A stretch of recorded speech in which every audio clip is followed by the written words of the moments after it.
bismillahi rahmani rahim wa sallallahu taala ala sayyidina wa mawlana muhammadin wa ala alihi wa sahbihi wa sallama tasliman wa jahala bi fadlihi wa judihi wa karamihi yawmal jumu'ati liya malakani mali siwaye la yamil wa innani ahmadu bi shukril jamil. Assalamu alaikum wa rahmatullahi wa barakatuhu. Ginnaaw bu ñu ziaré kilifa yi ak kilifa yépp tey barkeelu ci bayt bi nga xamante ne bii ku tedd ki ci yowmal jumuati la ko binde ñu ciy barkeelu ci shahru ramadan wi ci weeru tedd wi di ziare ñëpp di balu ñëpp ak di bëgg a leeral rek ay poñ ay nuqaat yoo xam ni buñ demee ba ca kanam danañ ko def ab daje ngir toj ko point par point spirituellement temporellement tàmbalee rek ci spiritualité bi ci ki nu doon ak fi nu bokk baax ak fi nu jaar ci ndaw ba ci mag ca Cerno ci Ndaayan ci Bun Afan ci Mberi wayjuru Bun Afan Sidna Ousmane ci li nu ci concerné ak li nu séq njabootu ñenn ci njabootu ko tedd ki rijaalan wa nisaan lu ñu ci mën a leeral su ngeen gisee lii yëpp nu koy def nag jamono moo koy laaj taarix la dañu koy nettali lu ci rafet dañu koy nettali lu ci rafetul dañu koy warmaal rafetal ko te dañuy jàpp ni sax lu ci rafetul itam day nuru ni rafetul te fekk rafet na ci biir ndax la ko waral moo koy waral loolu ci sunu doxin ak fi nu jaar ba fii nu toll nii ndaw ñi ko fekkewul te seeni at bareegul day tax ñu xam lu ñu xamul woon.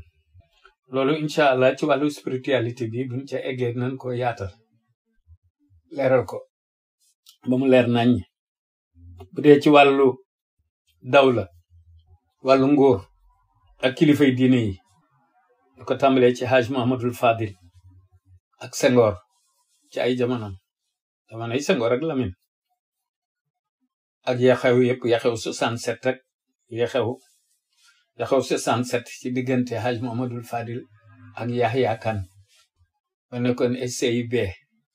wala la jiitu loolu Senghor bi mu daataan falu digganteem ak Haj Muhammadul Fadil ak soxna Maymunatu Saxir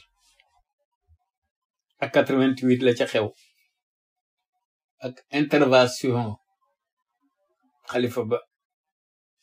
ak ni fi Senghor defaati fukki at ak ñaar yëpp nem fi bàyyee Abdou Diouf ak Cheikh Abdoulahi Ahad ak ba Abdou Diouf ba mu fi nekkee ba 88 bam nare am problème intervention xalifa ba ak ni mu fi amaate moom it fukki at ak ñaar ak diggante bi mu fi daataan jógee sama digganteeg moom diggante 88 ba 2000 sama digganteeg moom yooyu yëpp incha allah dinañ ko leeral itam sunu digganteeg Ablaye Wade ca boobu 2000 ba ci 2007 ak yëpp ba ci 2012 yëpp nañ ko leeral ak sunu digganteeg Macky ba mu doonee premier ministre Ablaye Wade yëpp lu koy jiitu sax sama digganteeg Ablaye Wade ak Idrissa Seck ak ñoom ñi ko àndaloon sunu digganteeg Macky itam 2012 ba 2019 bi yëpp yi ci xew ak yi nga xamante ne bi état jot nañ ko doxal ak sama njaboot yëpp yi ca rafet ak yi ca nuru yu rafetul ak yëpp te loolu njëkkee ci Ablaye Wade régime Ablaye Wade bu Macky tegu ci ak yëpp ak collaborateurs yi Macky yi nga xamante ne bi ñoo taxoon yooyu am yëpp dañu koy leeral ak bi nga xamante ne bi Ousmane Sonko reje nañ ko itam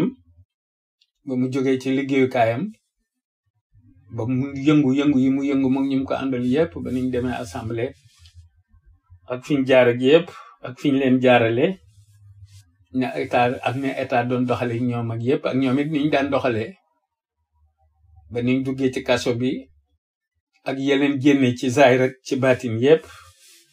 ak ci dogalub yàlla li leen fi ñu jaar ak yi ci xew ak acteurs yi ci joué seen rôle ba yàlla teg leen fi ci coobareem yépp bokk na ci in war a leeral waaye du tey nu leeral itam sunu digganteeg Serigne Saliou ci Hizbul Haq ci ñaar fukki xar yaak benn ak li suxaaru ñetti fan ya ak Hizbul Haq ak wax ga mu waxoon lam ca waxoon ak lam ca defoon ak Cheikh Mouhamadoul Mourtada moom it lam ca waxoon ak lam ca defoon yooyu yépp day mat leeral ñi nga xamante ne bi ñoo fi nekk tey ci dawlo bi ñu di président Diomaye ak premier ministre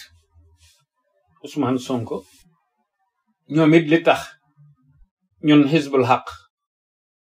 li tax duñu leen opposé wu dinaa ko leeral li ma xam ci ñoom leeral li ma xam ci ñoom seen digganteeg Macky li ci waxu ma wax ko li ci waxuwul ma bañ koo wax yépp daal ngir ñi xamul daal xam mu ne su la xam lépp wax lépp nag waaye da ngay seet li nga xamante ne bii mooy jurug defar nga wax ko li nga xam ne boo ko waxee day jurug yàq nga bañ koo wax jamono daal moo ci toll baati révolution yi ñuy wax yépp daanaka da koy tudd waaye doonu ko day tudd révolution ba noppi doon innovation doon explication doon confirmation doon révélation waaye nag lépp day tege rek ci ihsaan bi ihsaanin lañu koy defee révolution culturelle wala révolution politique wala révolution spirituelle yooyu yépp day am ay asbaab waaye bu fekkee lu baax rek ko tax a jóg rafet rek ko tax a jóg ay innovation la du tudd mën naa tudd révolution waaye innovation lay doon ak i action waaye yu positif yu émergente loolu daal di jamono yi ci kanam la ñu koy waajal dina doon xañ na daje bu yaatu conférence publique wala yu demee noonu waaw ngir leeral waa réew mi di gën a xeertal ndaw ñi rek ci joxañu ku tedd ki ci njàngalem ku tedd ki rek diggante Masalikul Jinaan Matlabul Fawzayni Nahju ndax lépp mu ngi jóge ci alquranul karim naqli mina lawhil mahfuzi abada ku tedd ki lu muy wax rek ci lawhil ma fekk na malayka yi dañ koy bindal ci lawhil mahfuz mu wax ko wàcce ko mu ñëw ci ñun naqli mina lawhil mahfuzi abada bu ko defee itam li taxoon nuy xiirtal ñii nga xam ne ñoo falu ci projet de société ku tedd ki li ko waral dinañ ko leeral itam li nga xam ne moo nu toppee ci Matlabul Fawzayni ba ñuy wax Touba d'abord ndax li kulli shay'in qalbun te xolu Sénégal mooy Touba te xol bu baaxee rek lépp baax bu jagee lépp jag am na ci loo xamante ni bii baatin la borom lañ koy bàyyee waaye zahir si nun ñi ko yaakaar nun ñi di sénégalais ñoo war a nangu Touba d'abord loolu itam nañ ko leeral bari na daal luñ ci war a leeral bu bis ba ñëwee incha allah wasalaamu ala man ittabaal huda